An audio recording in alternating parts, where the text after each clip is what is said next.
अब आप सबको बैठने को संस्कृत हो गया, अपने स्थान पर बैठ जाइए। सम्मानित भाई बहनों, आप सबके अंदर इच्छा जागती है कि हम भी पूज्य महाराज जी के पदार्पण पर अपनी भावनाओं को सुमन अर्पित करके स्वागत अभिनंदन वंदन करें। आप सबकी भावनाओं को इकट्ठा करके यहाँ हमारे सम्माननीय चंद्रमा प्रसाद प्राइमरी विद्यालय नगांव शिवपुर के प्रबंधक श्री सियाराम जी, घेवल के प्रधान अलियास जी, रामधनी पूर्व प्रधान गंगापुर, राज बहादुर कुशवाहा जिलाध्यक्ष फतेहपुर, राम वरण सिंह मंत्री फतेहपुर, हरि सिंह जिलाध्यक्ष हमीरपुर, भवानी सिंह महोबा, जयपाल सिंह लोधी, बलराज लोधी, अरविंद लोधी अपने सहयोगियों के साथ पूज्य महाराज जी का स्वागत अभिनंदन करते हुए, प्रेमी भाई बहनों, स्वागत की इसी श्रृंखला के बाद पूज्य महाराज जी अपने गुरु महाराज का संदेश लेकर के चले हैं। 35 दिनों की यात्रा के क्रम में आपके यहाँ पहुँचे हैं। आपके पावन चरण कमलों में श्रद्धा से ये प्रार्थना करते हैं कि जो संदेश गुरु महाराज का मथुरा आश्रम से संकल्प बना करके चले हैं, अपनी अमर वाणी से प्रेमी भाई बहनों को सुनाने समझाने की कृपा करें, ताकि आपकी अमर वाणी से प्रेरणा प्राप्त करके भाई बहन अपने जीवन की अनमोल सांसों का उपयोग करते हुए मानव तन सफल, सार्थक एवं कामयाब बना सके। परम श्रद्धेय पूज्य महाराज जी।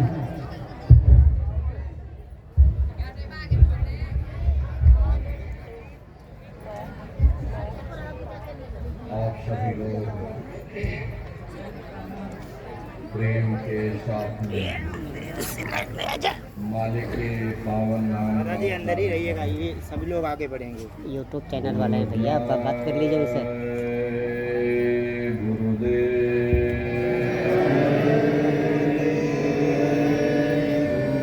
सामने खड़े हो गए।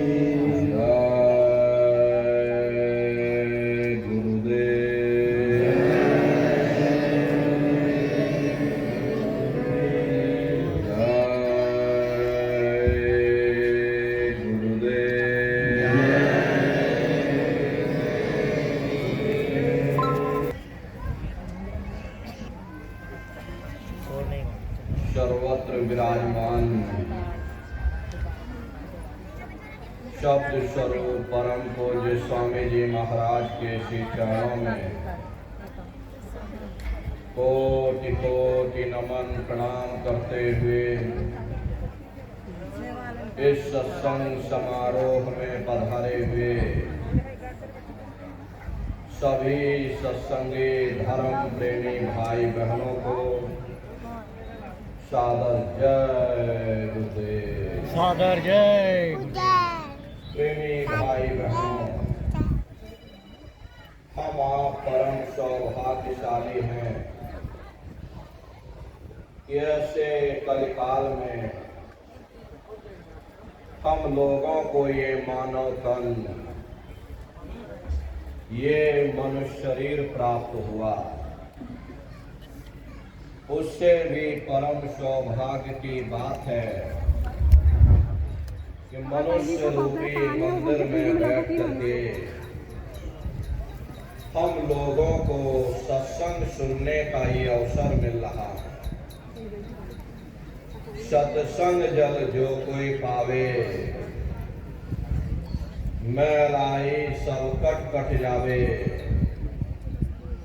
ये सत्संग है, ये कोई कथा और कीर्तन नहीं, किस्से और कहानियां नहीं, नाच गाना ढोल मजीरा नहीं। ये महात्माओं की अजर अमर वाणियां हैं। यदि आपने ध्यान से सुन लिया तो निश्चय ही आपको अपने मानव जीवन के उद्देश्यों के बारे में पता चलेगा कि आखिर मनुष्य शरीर हमको क्यों मिला, क्या इसका उद्देश्य है, मरने के बाद हम कहाँ जाएंगे, हमारे बाल बच्चे, हमारे रिश्ते नातेदार कहाँ जाएंगे और कैसे हमारी जीवात्मा का कल्याण होगा। इन सभी प्रश्नों की जानकारी आपको सत्संग के माध्यम से प्राप्त होगी। इसलिए प्रेमी भाई बहनों, एक एक वचन को बड़े ध्यान के साथ सुनिएगा।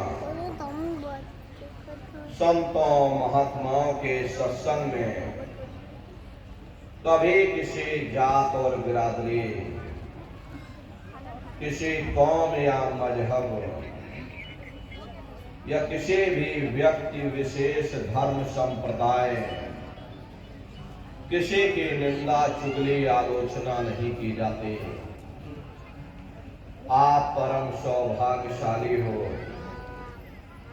ये समय आपको मिला हुआ, आप अपना कीमती समय निकाल करके यहाँ पर पधारे हुए हो।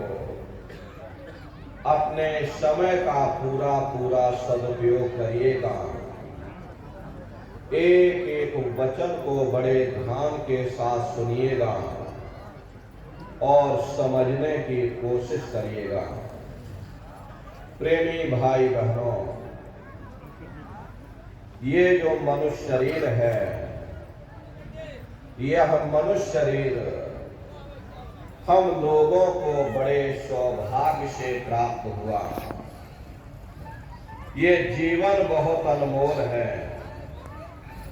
उस परम पिता परमात्मा ने हमको यह जीवन केवल इसीलिए दिया है ताकि हम जीते जी उस प्रभु की भक्ति करके अपनी जीवात्मा का कल्याण करा सकें।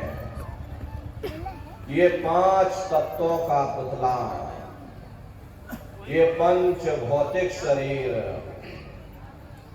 हम लोगों को एक निश्चित समय के लिए मिला।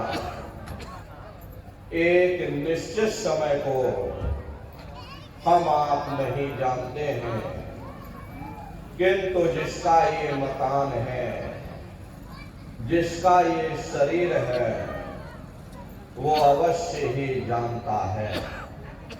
और समय पूरा हो जाने पर मकान मालिक जबरदस्ती इस मकान को खाली करवा लेगा।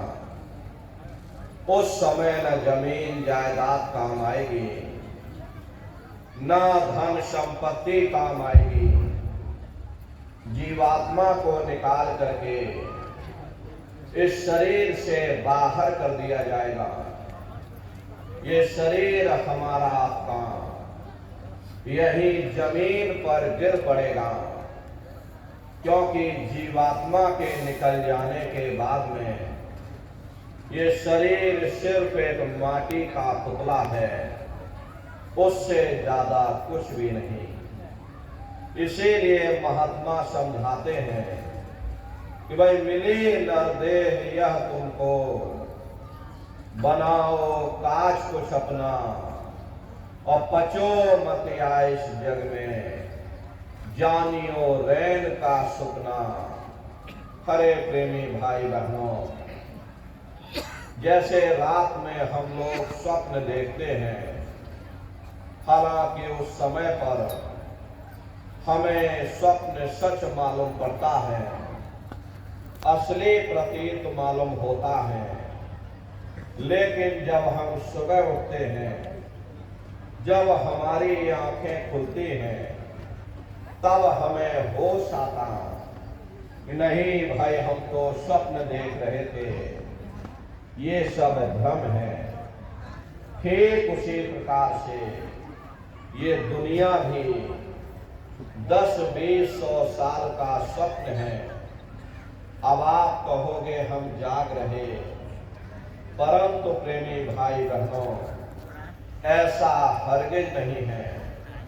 जिस दिन मौत का वक्त आएगा, हम आप रोएंगे, हाय हाय करके चिल्लाएंगे कि हाय हमने सारी जिंदगी यूं ही स्वप्न में गुजार दी, जागने का समय तो अभी आया था, जो कुछ करना था अभी करना था।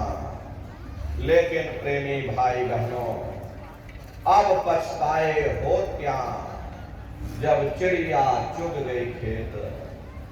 महात्मा प्रेम से जीवों को समझाते हैं, भाई देह और ग्रेह सब झूठा, भरम में काहे को खपना, ये घर बार हमारा अपना नहीं, फरे पराया देश है, ये सराय खाना है, ये मुसाफिर खाना है, ये शरीर भी तुम्हारा अपना नहीं, ये भी काल का पिंजरा है, किराए का मकान है, पराया मकान है।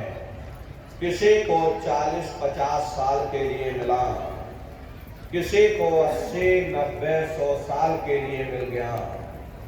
जितने जितने श्वास उस मालिक ने बख्शे हैं, उसे भुगतने के बाद में हमें शरीर को यही छोड़ जाना। श्वास दुधारा नित्य ही जारी, एक दिन खाली चाम। खरे प्रेमी भाई बहनों, एक तालाब पानी से चाहे कितना भी क्यों ना भरा हो, आप एक छोटी सी नाली काट कर खोल दीजिए, तालाब में छोटा सा छेद कर दीजिए, तो सारा पानी ही तालाब से बाहर निकल जाएगा। ठीक उसी प्रकार से हमारा ये शरीर भी श्वासों का भंडार है। जब तक श्वासों का भंडार जारी है, हम दुनिया के काम काज में फंसे हुए, दुनिया के कारोबार में उलझे हुए, लेकिन जिस वक्त ये श्वासों का भंडार, टेलीफोन खड़क जाएंगे, तार पहुंच जाएंगे, संदेश पहुंच जाएंगे, सब रिश्ते नातेदार, सब कुटुंब परिवार वाले, सब अड़ोस पड़ोस वाले मिनटों सेकंडों में इकट्ठा हो जाएंगे। हरे प्रेमी भाई बहनों, जिस शरीर से तुम इतना प्रेम किया करते थे, उसे कोई एक रात भी घर में रखने को तैयार नहीं होता। कंधों पर लटका करके शमशान भूमि पर छोड़कर आ जाते। कोई मामूली कष्ट नहीं होता। मौत में घनघोर पीड़ा होती है। जन्मत मरत दुसह दुख हुई। सहजो बाई ने बयान किया कि सहजो मौत आईया, अंग अंग दिया तोड़, और हिया जरे छाती फटे, उठे पीर घनघोर।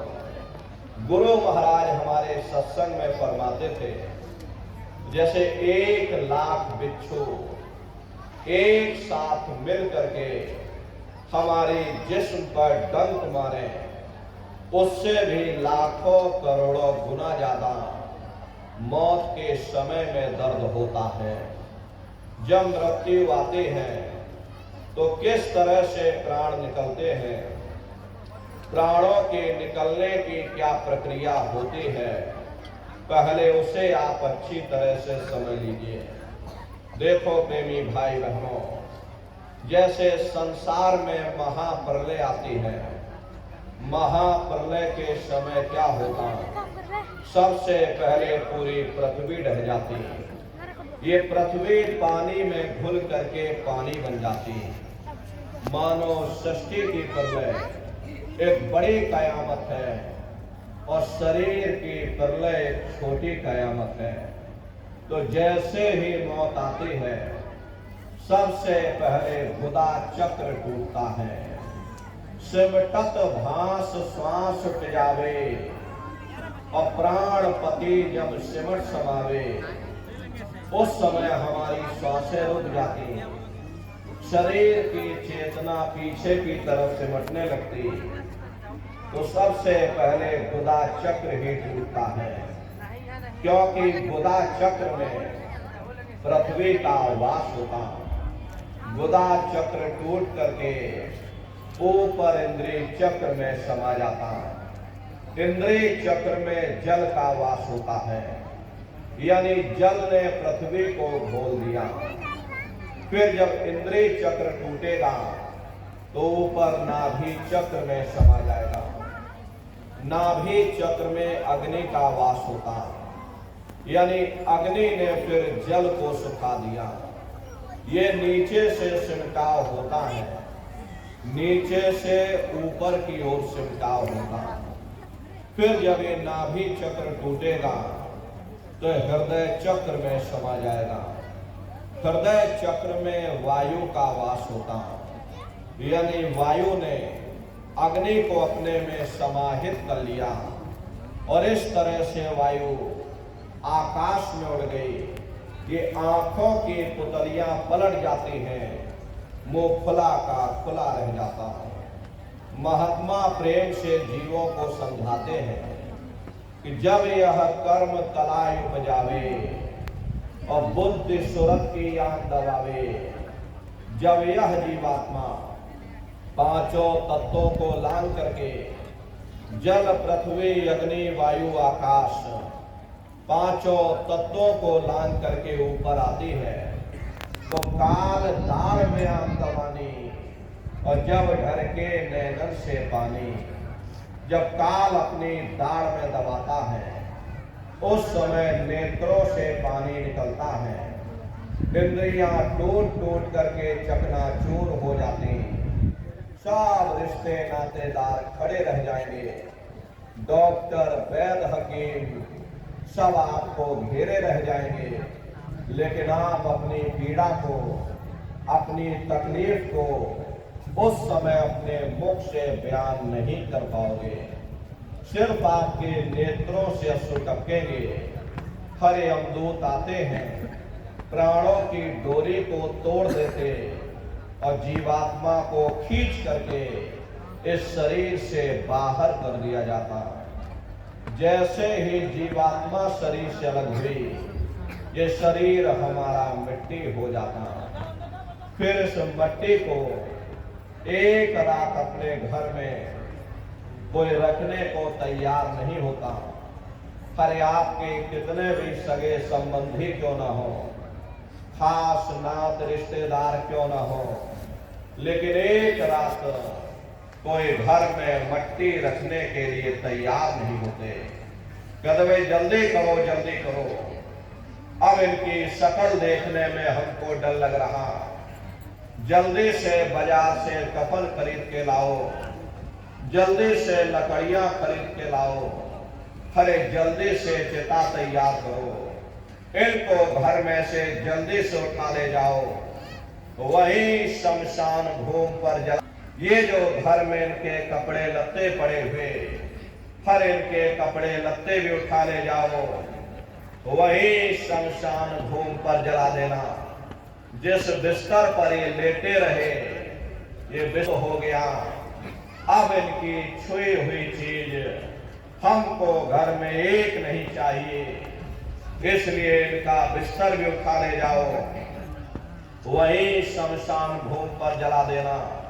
लेकिन उसने कोई सोने की अंगूठी पहनी होगी, गले में कोई सोने की चैन पहनी होगी, उसे धीरे से उतार कर जेब में रख लोगे, बस वही एक अशुद्ध नहीं होगा और बाकी सब अशुद्ध हो जाएगा।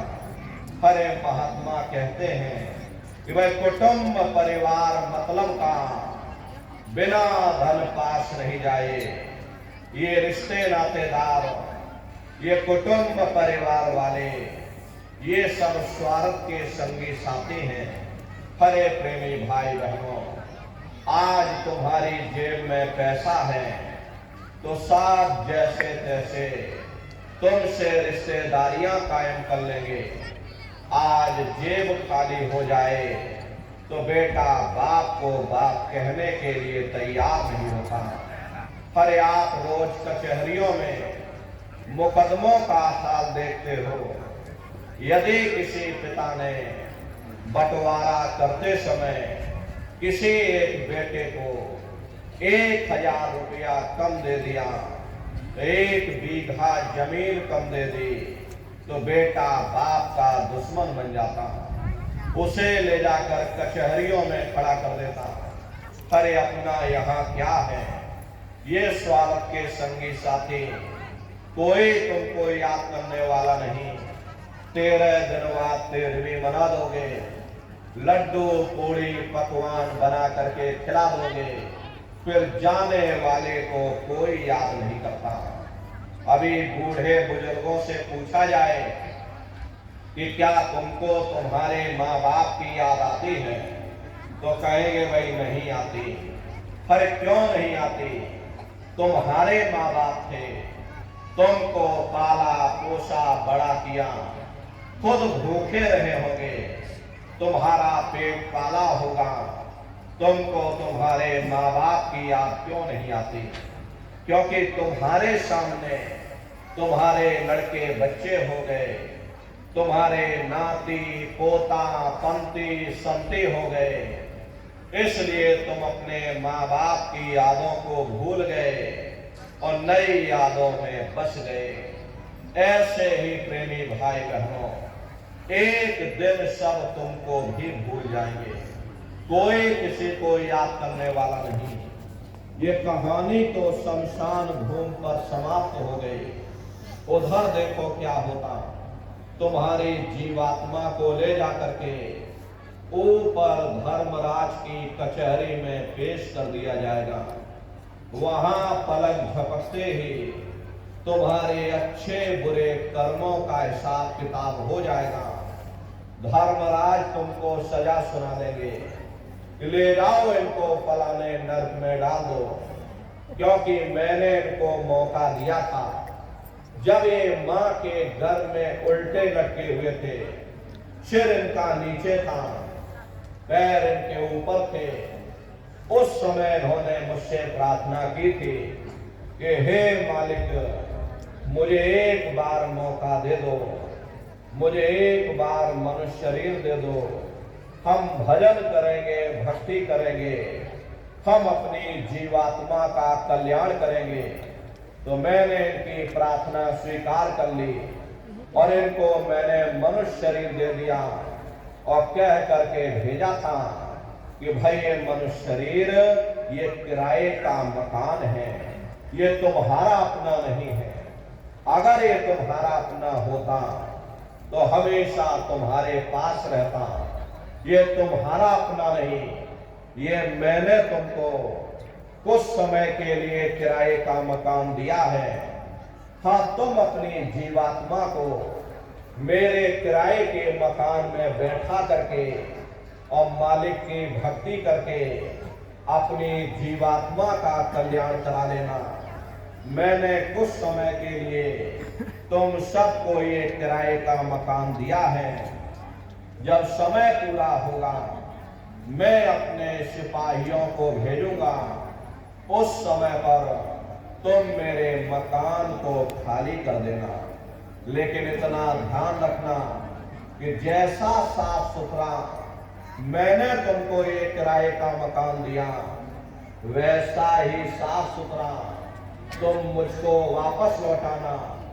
लेकिन इस किराए के मकान में बैठ करके इन्होंने अच्छे बुरे कर्म कर डाले। मेरे किराए के मकान को इन्होंने अपने कर्मों से गंदा कर दिया, इसलिए कर्मों की सजा इनको मिलेगी। ले जाओ इनको फलाने नरक में डाल दो। हरे महात्मा कभी झूठ नहीं बोलते। महात्माओं ने जब साधना किया और साधना करके जब ऊपर गए और ऊपर जा करके जब उन्होंने नरकों का हाल देखा, तो हमारी आपकी जानकारी के लिए उन्होंने धर्म ग्रंथों में लिख दिया कि लोह के खंभ तपत के माही, और जहां जीव को ले चिपकाई वहां लोहे के खंभे अग्नि से धधक धधक कर लाल हो रहे। ऐसे छोटे जीवों को उन खम्भों में चिपकाया जाता। जीव हाय हाय करके तड़पता है, तड़प तड़प जीव जुल्म बुखारी, और तपत खम्भ दुख उपजे भारी। असहनीय वेदना होती है, असहनीय दुख दर्द होता।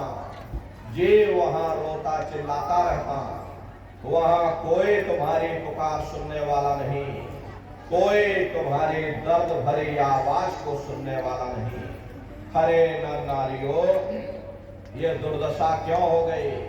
क्योंकि हम लोग मनमुखी हो गए, मन के कहे पर चलने लग गए, मन के कहे पर चल करके अच्छे बुरे कर्म करने लग गए। कर्मों का ये जखीरा अंबार के अंबार हमने अपने सिर पर लाद लिए, आज उन्हीं कर्मों का भोग पा रहे। हरे महात्मा कहते हैं कि भाई नर के अनेक और हैं, कहाँ लग कहो बखान, दुख भोगते यह जाने जान।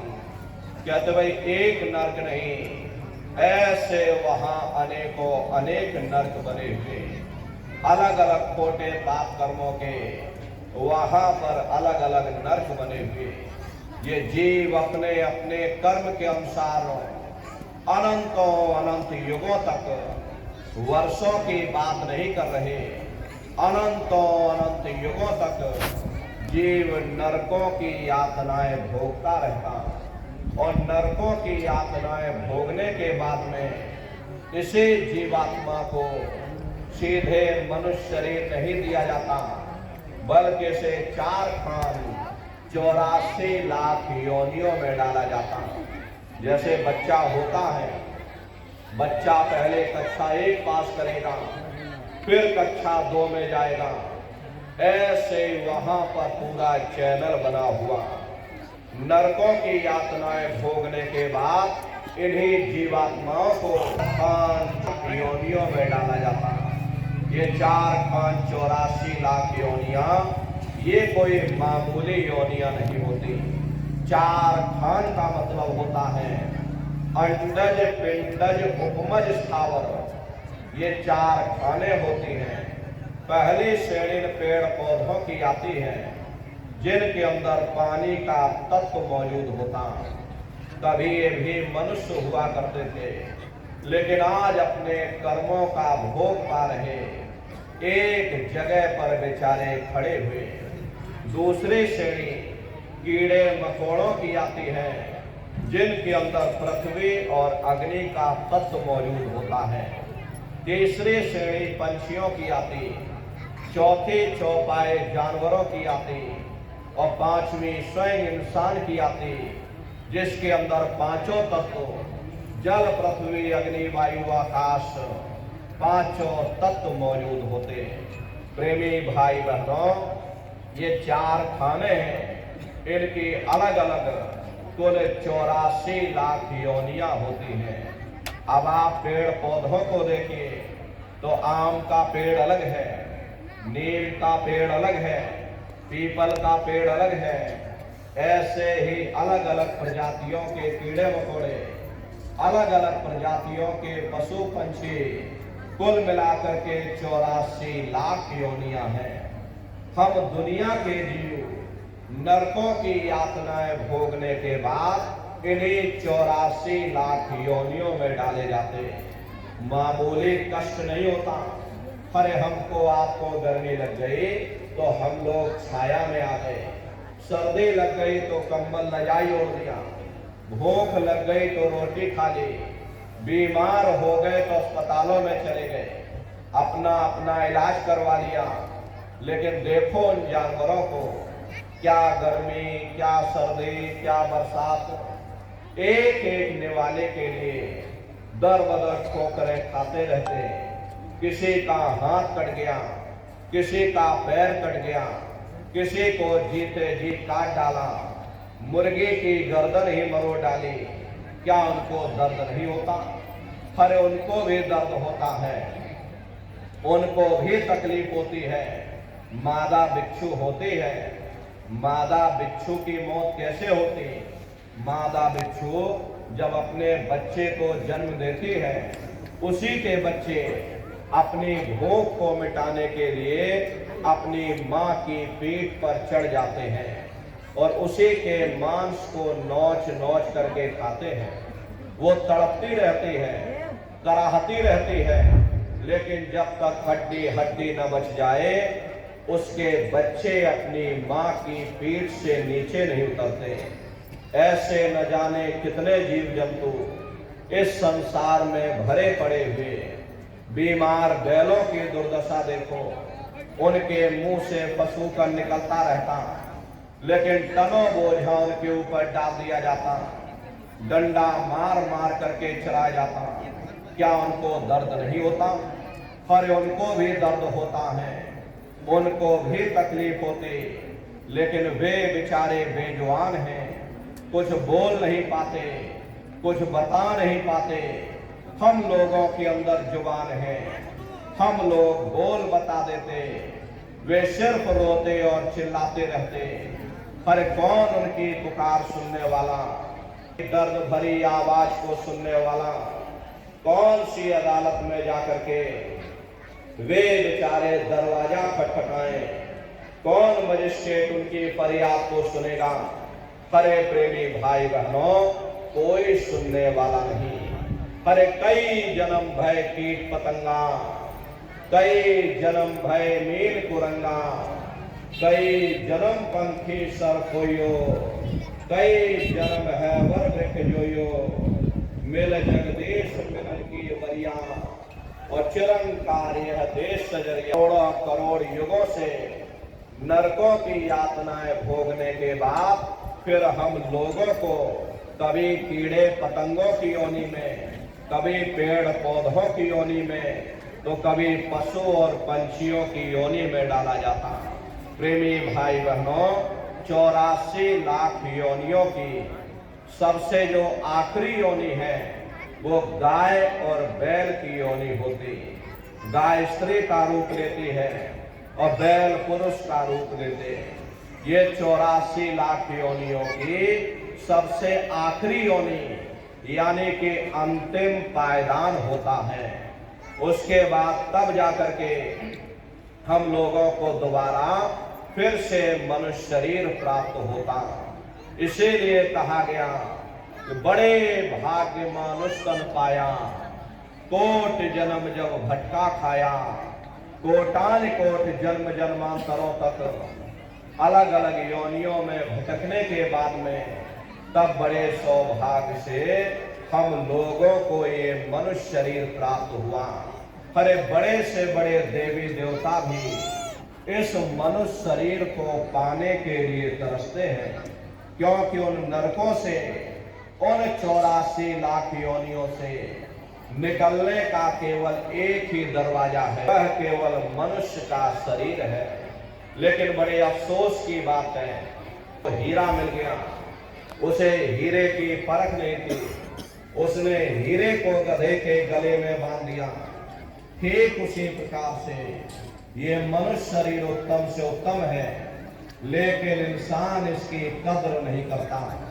खाने पीने ऐसो इशरत में, मोह माया में अपने कीमती समय को और श्वासों की पूंजी को बर्बाद कर देता। महात्मा प्रेम से समझाते हैं, भाई बड़े सौभाग्य से तुमको ये मनुष्य शरीर मिल गया। बड़े से बड़े देवी देवता भी इस मानव तन को पाने के लिए तरसते हैं, क्योंकि उन नरकों से, उन 84 लाख योनियों से निकलने का केवल एक ही दरवाजा है, वह केवल मनुष्य का शरीर है। इसी मनुष्य रूपी मंदिर में बैठ करके हम उस परमात्मा की भक्ति कर सकते हैं। इसीलिए संतों महात्माओं ने इस पंच भौतिक शरीर को सच्चा हरि मंदिर कहकर याद किया कि हरि मंदिर यह शरीर है, ज्ञान रतन प्रकट होए, ये असली हरि मंदिर है। जब भी वो मालिक मिलेगा इसी हरि मंदिर के अंदर मिलेगा।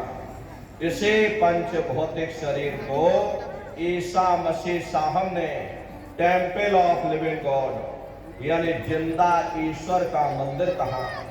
इसी पंच भौतिक शरीर को गुरु नानक साहब ने नर नारायणी देह कहकर याद किया। ये वो देह है जिसमें नारायण स्वयं विराजमान है। इसे पंच भौतिक शरीर को मुसलमान फकीरों ने कुदरती काबा कहकर याद किया। ये असली कुदरती काबा है। उस मालिक का दर्शन जब भी होगा इसी कुदरती काबे के अंदर जाकर होगा। बाहर से आज तक न कभी किसी को परमात्मा मिला, न भविष्य में कभी मिल सकता। परमात्मा जब भी मिलेगा तुम्हें तुम्हारे अंदर मिलेगा। यही कबीर साहब ने लिखा है कि जो तिल माही तेल है, जो चकमक में आग, और तेरा साई तुझ में, और जाग सके तो जाग। जिस तरह से तिल में तेल होता है, पत्थर में अग्नि होती है, ठीक उसी तरह से वो मालिक हरेक के घट घट में, हरेक के वजूद के अंदर बैठा हुआ। यही आपके धर्म पुस्तकों में भी लिखा कि अरे मोको का ढूंढे रे बंदे, मैं तो तेरे पास में, और ना तीरथ में ना मूरत में, मैं तो हो विश्वास में। ना मैं तीरथ में मिलूंगा, ना मैं मूरत में मिलूंगा, ना मैं किसी कर्म कांड में मिलूंगा, ना मैं ग्रंथों में मिलूंगा, ना मैं पोथियों में मिलूंगा, ना मैं किताबों में मिलूंगा। चाहे सारी उम्र बैठ करके तुम किताबें पढ़ते रहो, मैं जब भी मिलूंगा तुम्हें तुम्हारे अंदर मिलूंगा।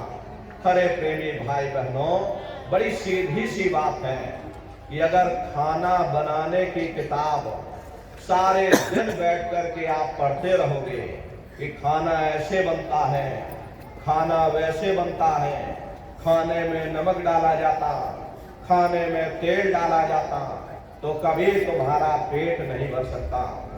जब तक आप खाना बनाओगे नहीं, उसे खाओगे नहीं, कभी तुम्हारा पेट नहीं भर सकता। हम वेदों की निंदा नहीं करते, हम ग्रंथों की निंदा नहीं करते, हम गीता कुरान बाइबल की निंदा नहीं करते। अरे वेद शास्त्र गीता कुरान बाइबल कहते हैं भाई मनुष्य के अंदर अंड खंड ब्रह्मांड है, स्वयं वह परमात्मा इसके अंदर बैठा हुआ। चलो अंदर चलो, अंदर चल करके उस परमात्मा का दर्शन और दीदार करो। अब सवाल ये उठता है भाई आखिर हम अपने अंदर जा करके उस परमात्मा का दर्शन कैसे करेंगे? तो इसके लिए संतों महात्माओं ने केवल 3 साधन बताए। साधन 3 सारण वर्णे, और साधन सब खोते मान। इस कलयुग में उस मालिक को पाने के लिए संतों महात्माओं ने केवल 3 साधना बताई। पहला है सुमरन, दूसरा है ध्यान, और तीसरा है भजन। सुमरन कहते हैं मालिक को याद करना, ध्यान कहते हैं अपनी दृष्टि को एकाग्र करना, और भजन कहते हैं कान में उंगली डाल करके उस शब्द को सुनना, उस नाम को सुनना, उस देववाणी आकाशवाणी को सुनना जो 24 घंटे तुम्हारे अंदर गूंज रही। तो कैसे आप लोग सुमरन करोगे, कैसे आप लोग ध्यान करोगे, और कैसे आप लोग भजन करोगे, जरा अच्छी तरह समझिएगा और फिर घर पर बैठ करके करिएगा। तो सबसे पहले सुमरन कैसे किया जाएगा?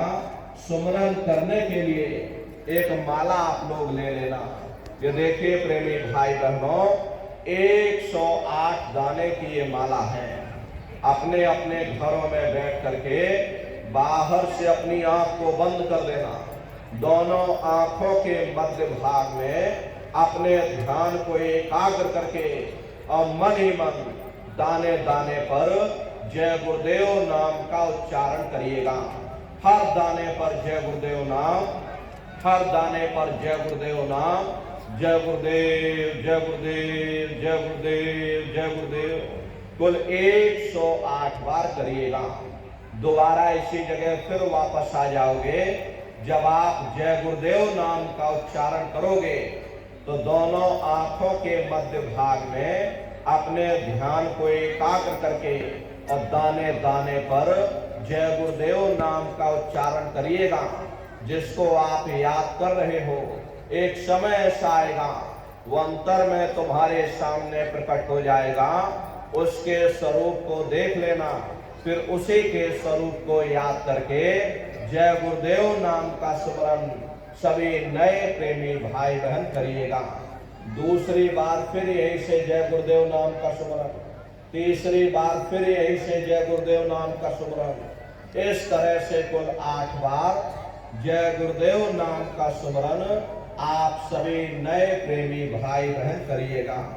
8 बार करने के बाद ये माला आप रख देना।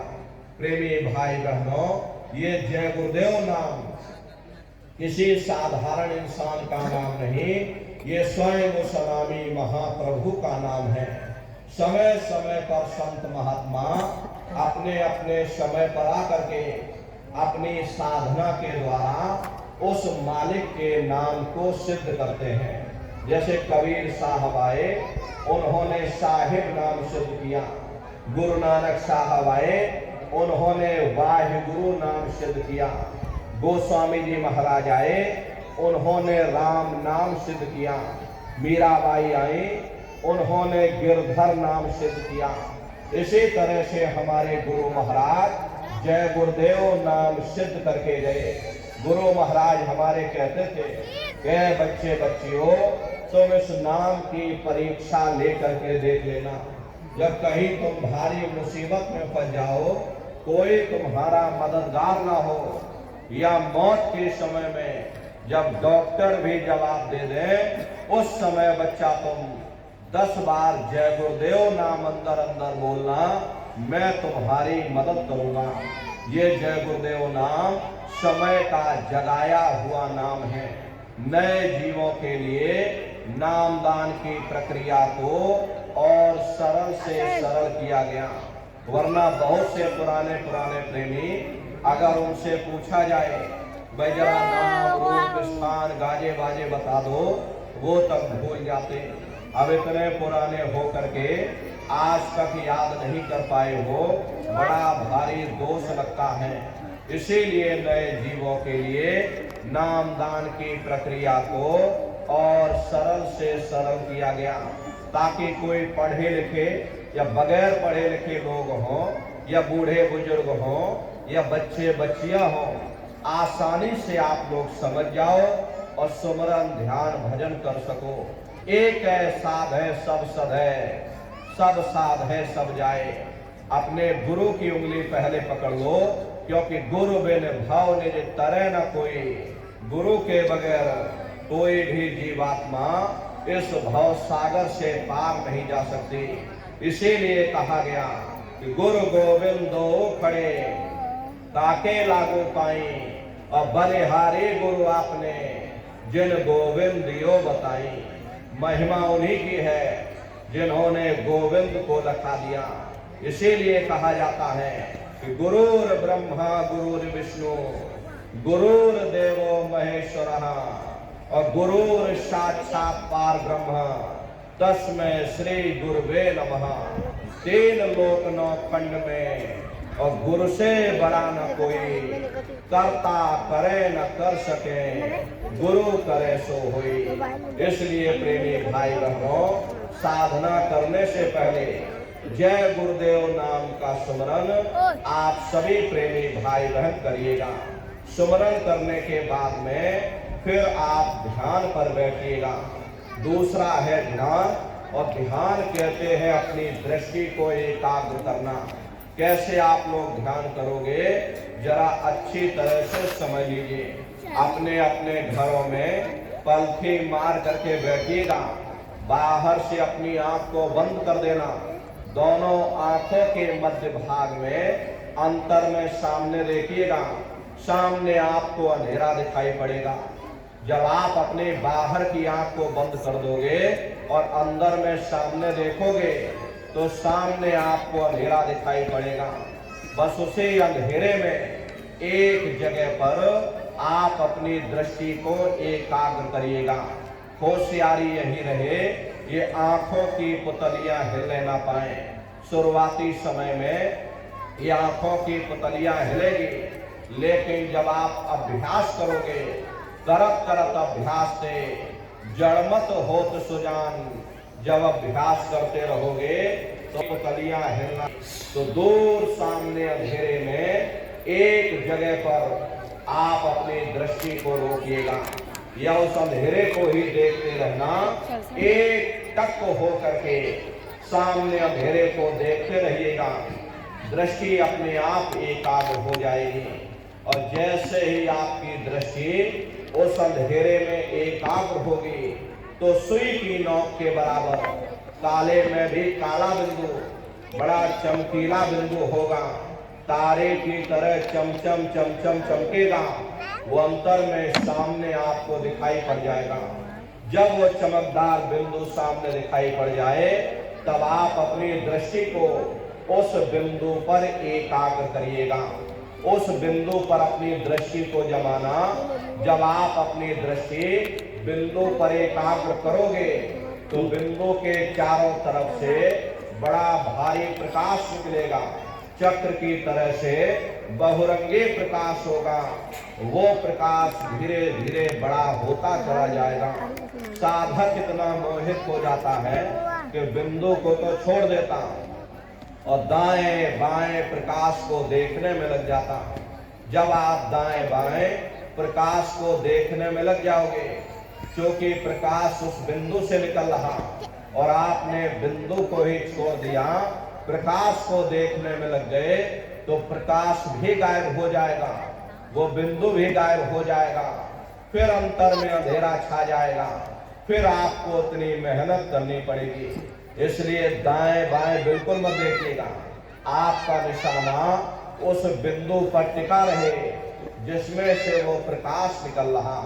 वही बिंदु दरवाजा है, वही बिंदु खिड़की है। उसी को हरि का द्वार यानी कि हरिद्वार कहा गया। बहुत विशाल वो दरवाजा, ये संसार कुछ नहीं। ऐसे लाखों संसार इकट्ठे करके एक साथ दरवाजे के अंदर डाल दिए जाएं, पता तक नहीं चलेगा। इतना विशाल वो हरि का द्वार तुम्हारे अंदर बना हुआ। आप उस दरवाजे के अंदर दाखिल हो जाओगे, बहुत बड़ा मैदान आपको दिखाई पड़ेगा। उसी मैदान में जा करके खड़े हो जाओगे तो सबसे पहले आपको अपने गुरु के स्वरूप का दर्शन होगा। वो आपकी उंगली को पकड़ करके आगे का सफर तय करेंगे। तो यह है ध्यान करने का तरीका। एक बार फिर से समझिए कैसे आपको ध्यान करना है। अपने अपने घरों में पलथी मार करके बैठिएगा, शरीर को टाइट मत करना। बहुत से प्रेमी क्या करते हैं कि अपने शरीर को बिल्कुल टाइट कर देते हैं। यदि आप अपने शरीर को ही टाइट कर दोगे तो शरीर आपका थक जाएगा, फिर शरीर ढीला पड़ जाएगा। इसलिए पहले से ही अपने शरीर को बिल्कुल ढीला छोड़ देना। जितना आराम से बैठोगे उतना आपके लिए अच्छा रहेगा। आंखों को धीरे से बंद कर देना, इन आंखों पर भी कोई जोर मत देना। बहुत से प्रेमी क्या करते हैं, ये अपनी आंखों पर जोर लगाते ताकि जल्दी से दृष्टि एकाग्र हो जाए। यदि आप अपनी बाहरी आंखों पर जोर लगाओगे तो आंखों की पुतलियों में दर्द होगा, फिर आप अपनी बाहरी आंखों को खोल दोगे। इन बाहरी आंखों का यहाँ पर कोई मतलब नहीं। जैसे सोते समय धीरे से आंख को बंद करते हो, ऐसे धीरे से आंख को बंद कर लेना। अंतर में सामने देखिएगा, सामने आपको अंधेरा दिखाई पड़ेगा। बस उसी अंधेरे में एक जगह पर आप अपनी दृष्टि को एकाग्र करिएगा। होशियारी यही रहे कि मन में कोई विचार ना आने पाए। ये विचार करने की आदत हमारे अंदर पहले से पड़ी हुई है। हम किसी भी व्यक्ति को देखते हैं, देखने से पहले ही हम उस व्यक्ति के बारे में विचार करने लग जाते हैं। प्रेमी भाई बहनों, कोशिश ये करना जब आप ध्यान पर बैठो मन में कोई विचार ना आने पाए, निर्विचार हो करके अपने शरीर को बिल्कुल हिलाना डुलाना नहीं, शून्य हो करके बस सामने अंधेरे को देखते रहना। देखते देखते देखते देखते आपकी दृष्टि अंधेरे में रुक जाएगी और जैसे ही आपकी दृष्टि उस अंधेरे में एकाग्र होगी तो सुई की नोक के बराबर काले में भी काला बिंदु बड़ा चमकीला बिंदु होगा, तारे की तरह चमकेगा, वो सामने आपको दिखाई पड़ जाएगा। जब वो सामने दिखाई पड़ जाए तब आप अपनी दृष्टि को उस बिंदु पर एकाग्र करिएगा। जब आप अपनी दृष्टि बिंदु पर एकाग्र कर लोगे तो वो बिंदु फट जाएगा, वो दरवाजा खुल जाएगा, ये शिव नेत्र खुल जाएगा, ये दिव्य दृष्टि खुल जाएगी और आप दरवाजे के अंदर दाखिल हो जाओगे। एक बार प्रेमी भाई बहनों ये दिव्य दृष्टि खुल जाए, फिर क्या भूत क्या भविष्य और क्या वर्तमान कोई भेद आपसे युक्त नहीं रहेगा।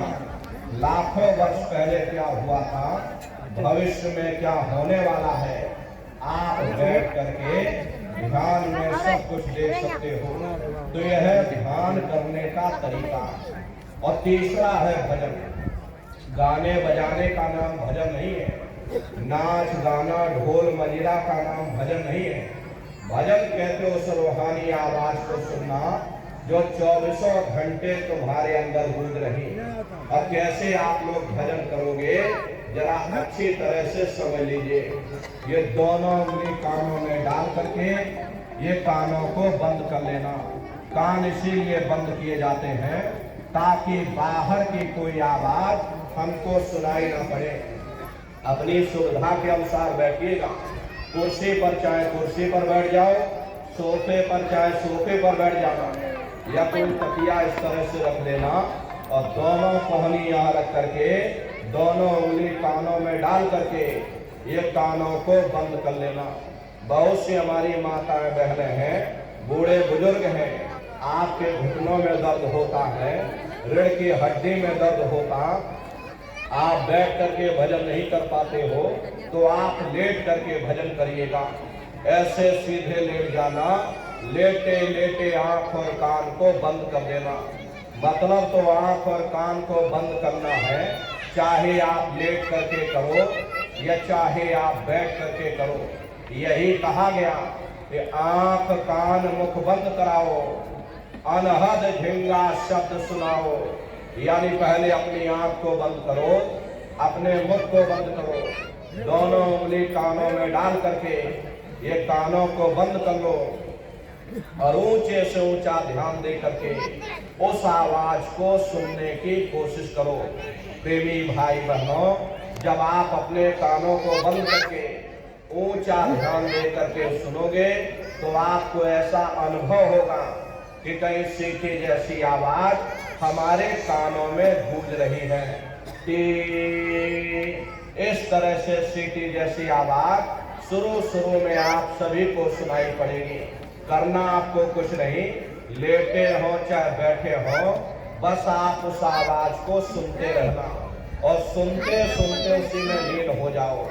जब आप उसमें लीन हो जाओगे तो कुछ समय बाद में दोबारा आपको अनुभव होगा कि कहीं बड़ी दूर से एक महीन आवाज, घंटे और शंख की आवाज हमारे कानों में बज रही। जैसे मंदिरों में घंटियां बजती हैं, टन टन टन। बाहर तो आपने नकल किया, हरे महात्माओं ने कहा था भाई शरीर तुम्हारा सच्चा हरि मंदिर है।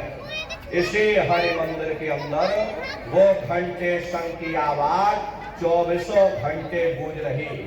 उसी घंटे शंख की आवाज को महात्माओं ने शब्द कहा। अरे आपकी धर्म पुस्तकों में लिखा है कि पोथी पढ़ पढ़ जग मुआ, पंडित भया न कोई, 2.5 अक्षर प्रेम का, पढ़े सो पंडित होई। दुनिया वाले कहते हैं कि 2.5 अक्षर का मतलब प्रेम है। अरे प्रेम नहीं है, प्रेम में तो मात्रा लगी हुई। यहाँ पर जिस ढाई अक्षर का वर्णन उन महात्माओं ने किया वो है शब्द चा आगा बा और दा। उसी शब्द को महात्माओं ने नाम कहा। कलयुग केवल नाम अधारा और सुमेर सुमेर नर उतर ही पारा। कलयुग में केवल नाम का आधार है, वो नाम तुम्हारे अंदर 24 घंटे गूंज रहा। तो उसी घंटे संग की आवाज को महात्माओं ने शब्द या नाम कहा। उसी को मुसलमान फकीरों ने कलमा कहा।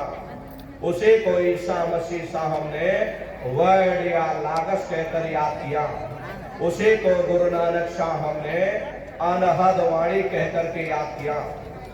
चीन में जो महात्मा हुए उन्होंने इसको ताओ कहकर याद किया और हिंदू महात्माओं ने इसे देववाणी आकाशवाणी कहकर के याद किया। उन अलग अलग महात्माओं ने अपनी अपनी भाषा में हम लोगों को समझाने की कोशिश की कि भाई वो घंटे संग की आवाज 24 घंटे तुम्हारे अंदर गूंज रही, वो आपको सुनाई पड़ेगी। लेकिन शुरुआती समय में आपको ऐसा मालूम पड़ेगा कि कहीं बड़ी दूर पर घंटियां बज रही, टन टन टन, लेकिन सुनाई हरेक को पड़ेगी। प्रेमी भाई बहनों, जब घंटे संग की आवाज आपको सुनाई पड़ने लग जाए तब आप उस आवाज को पकड़ लेना, उसको आप सुनने लग जाना। जब आप उसको सुनने लग जाओगे तो वो आवाज धीरे धीरे बढ़ना शुरू होगी और बढ़ते बढ़ते इस कदर बढ़ेगी कि आपके रोम रोम में घंटे और शंख की आवाज गूंजने लग जाएगी। अरे बड़ी घनघोर आवाज होती है, बड़ी मधुर वो आवाज होती। ये जो दुनिया के संगीत आप सुनते हो, उस रूहानी संगीत के सामने ये दुनिया के संगीत कुछ नहीं है। जब आप उस रूहानी संगीत को सुनोगे, इतना भारी आनंद आपके ऊपर छा जाएगा, इतनी खुशी आपको होगी, ऐसा नशा आपके ऊपर चढ़ जाएगा कि आप सारी दुनिया को भूल जाओगे। हरे प्रेमी भाई बहनों, शंकर भगवान को वही नशा चढ़ा था। शंकर भगवान कोई पीते थे, ये तो हमने आपने शंकर भगवान को भी बदनाम कर दिया कि शंकर भगवान गांजा भांग पीते थे, चलो हम भी गांजा भांग पिएंगे। लेकिन नंदारियों, शंकर भगवान ने कभी गांजा भांग नहीं पिया। शंकर भगवान जिस नशे में लीन रहते थे वो नाम का नशा था, वो ध्यान का नशा था, वो भक्ति का नशा था। जब आप उस आवाज को सुनोगे तो वो नशा चढ़ जाएगा, क्योंकि उस आवाज में चुंबक है। जब आप उस आवाज को सुनोगे तो वो आवाज आपको अपनी ओर खींचेगी और जब खिंचाव होगा तो जीवात्मा का फैला हुआ प्रकाश 9 द्वारों से सिमटने लगेगा। अब ये 9 द्वार कौन कौन से हैं? देखो प्रेमी भाई बहनों, अच्छी तरह से समझिएगा, ये बहुत बड़ा विज्ञान है। दुनिया का विज्ञान जब आपका समाप्त हो जाएगा तो ये विज्ञान प्रारंभ होगा। तो 9 दरवाजे कौन कौन से हैं? 2 आंख, 2 कान, 2 नाक के सुराख, 1 मुंह और 2 मलमूत्र का रास्ता, ये शरीर के 9 दरवाजे हैं। सबसे पहला दरवाजा गुदा चक्र आता है। गुदा चक्र में गणेश जी वास करते हैं। गणेश जी वहाँ के मालिक हैं। ये आधे घंटे बाद बात कर रहे हैं संगत में। यहाँ पर पृथ्वी तत्व पाया जाता, उसके ऊपर इंद्रिय चक्र आता है।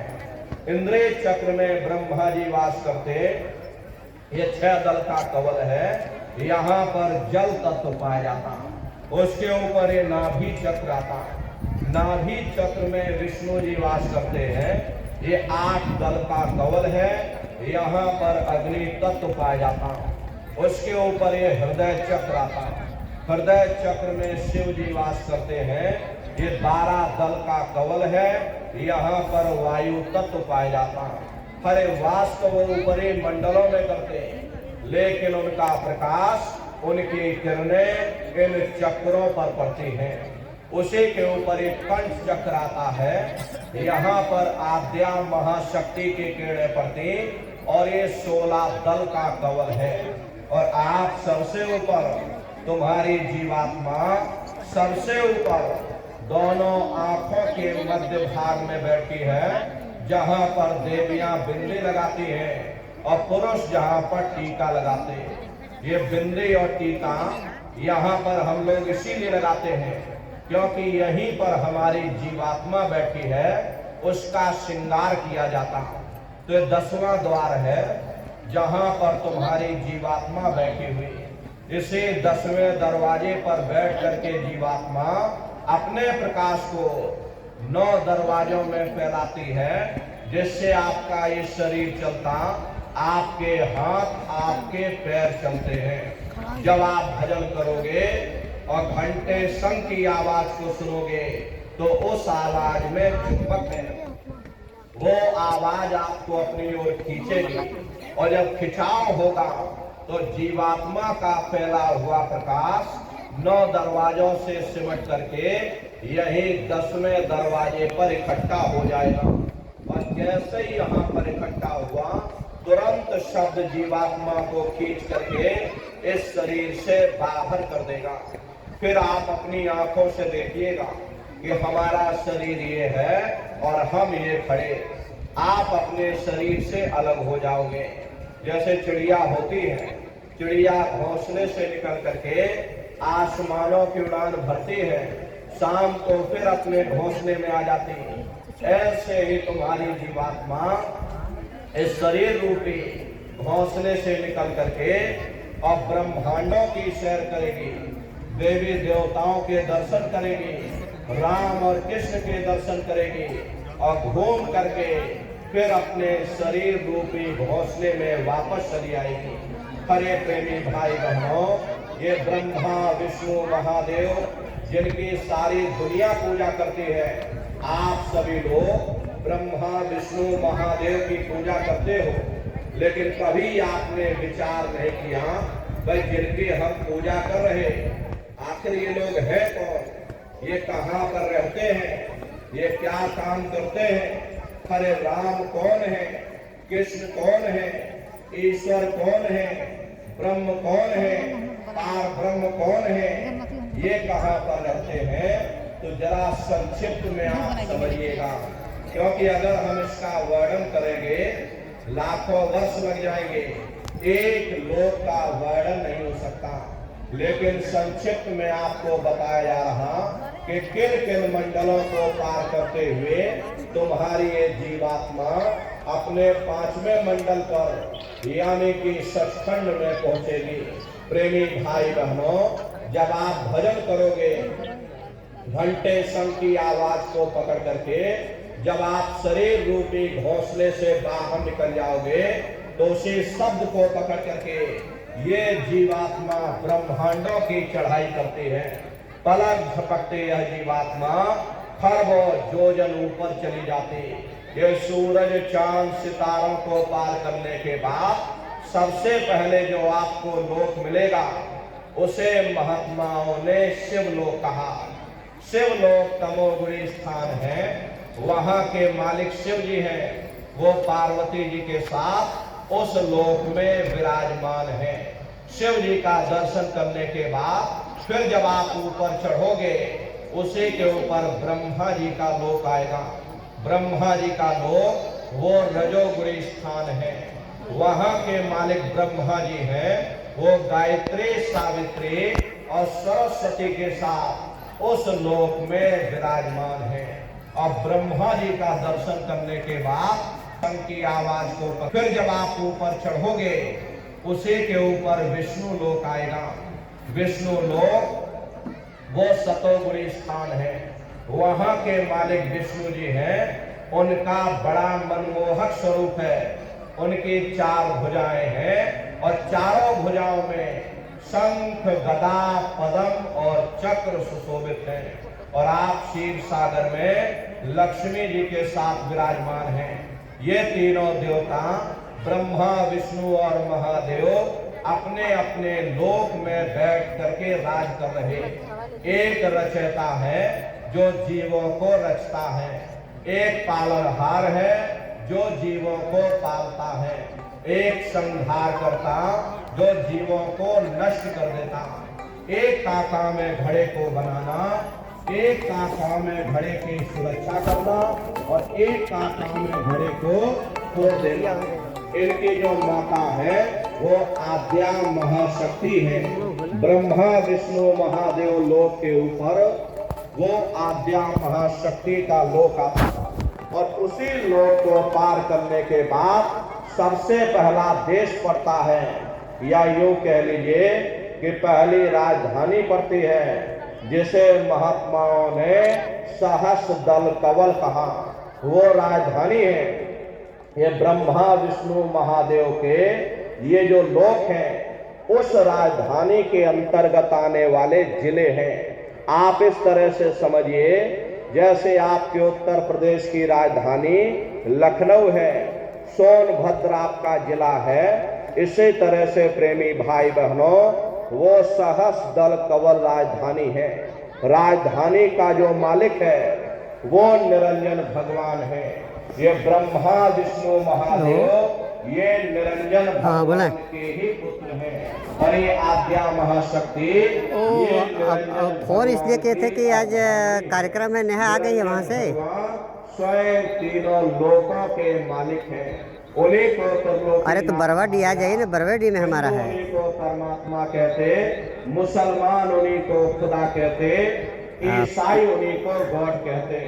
घंटे और शंख की आवाज जो हर इंसान, मोटरसाइकिल वगैरह नहीं है, वो आवाज उन्हीं के मुखार। अच्छा ये बताइए कहाँ मिलेंगे अब? निरंजन भगवान का जो स्वरूप तो तिलाड़ी भेजें? वो ज्योतिष स्वरूप है। अभी थोड़ा सा जय गुरुदेव बाबा जी आए हुए हैं यहाँ पे बगल में, वहाँ पर पंकज जी महाराज उन्हीं के सत्संग कार्यक्रम में हैं, जा रहे हैं तो बात करके बता रहे हैं आपको, ठीक है? इस जोत में तेल की जरूरत पड़ती, बाती की जरूरत पड़ती, लेकिन वो अखंड ज्योति है। हाँ आए हैं, उन्हीं का सत्संग चल रहा है। जरूरत है और ना बाती की जरूरत है।